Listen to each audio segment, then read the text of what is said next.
Hello' everyone, হঠাতে হোৱা এটা প্লেনিং। সেইদিনা আছিল সোমবাৰ। ৰাতিপুৱাই দুয়োজনে ওলালোঁ টিলিঙা মন্দিৰলৈ বুলি। বহুদিনৰ পৰা আশা কৰি আছিলোঁ, কিন্তু যাবহে পৰা নাছিলোঁ। কথা এষাৰ আছে নহয়, ভগৱানে যেতিয়া ইচ্ছা কৰে ভগৱানৰ ওচৰলৈ নিবলৈ, তেতিয়াহে আচলতে সম্ভৱ হয়। এয়া গৈ পাই আমি ধূপ চাকি কিনি ল'লোঁ। ভিতৰলৈ সোমাই গৈ ধূপ চাকি জ্বলাই লৈ এয়া টিলিঙা এটাও বান্ধিলোঁ। এয়া যে খুঁটাটোত ঘূৰি ঘূৰি মই ৰছীডাল বান্ধি আছোঁ, এয়া কিবা এটা উইচ কৰি মনৰ পৰা বান্ধিলে বুলি উইচটো পূৰ হয়। এয়া টিলিঙা এটাও বান্ধিলোঁ। আচলতে এয়া লাখ লাখ হাজাৰ হাজাৰ মানুহৰ উইচ, তাৰে মাজত আমাৰো এটা উইচ। টিলিঙা এটা বান্ধি কিবা এটা মনৰ পৰা উইচ কৰিলোঁ। কথা এষাৰ আছে নহয়, বিশ্বাসী মিলায় হৰি। ৰাতিপুৱা মন্দিৰলৈ যাওঁতে একো নোখোৱাকৈ আহিছিলোঁ পূজা কৰিম বুলি।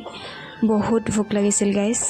পূজা কৰি ওলাই আহিয়ে আমি ধাবা এখনত লাঞ্চ কৰি ল'লোঁ। আজি মিনি ব্লগটো ইমানতে সামৰণি মাৰিছোঁ। আজিলৈ বাই।